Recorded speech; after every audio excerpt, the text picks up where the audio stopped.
ভোর ৫টায় ঘুম থেকে উঠে গেলে যেন জগৎটা একটু শান্ত, পাখির ডাক, ঠান্ডা বাতাস আর প্রকৃতির প্রশান্তি, মনটা চাঙা হয়ে যায়।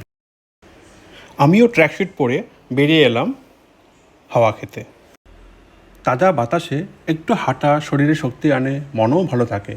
এমনিতেই সকাল সকাল হাঁটলে মেটাবলিজম বাড়ে, মন ফুরফুরে হয়।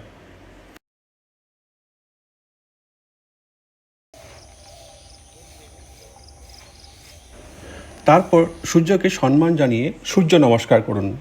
এই ১২টি আসন শরীরের প্রতিটি পেশিকে সচল করে, রক্ত সঞ্চালন বাড়ায় আর একটু প্রাণশক্তি দেয়। নিয়মিত সূর্য নমস্কার করলে মন শান্ত, ক্লান্তি দূর হয়, হজম ভালো থাকে, ওজনও নিয়ন্ত্রণ থাকে।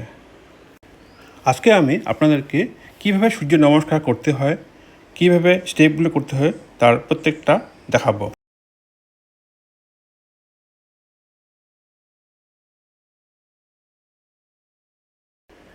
এভাবে দিনের শুরুতেই শুধু ৫টা বাজতেই উঠুন, একটু হাঁটুন আর সূর্য নমস্কার করুন। সব মিলিয়ে শরীর, মন এবং আত্মা মিলবে সতেজ আর উজ্জ্বল একটা নতুন দিনে। জয় গুরুদেব। সুস্থ থাকুন, ভালো থাকুন। কালকে আবার দেখা হবে। ধন্যবাদ।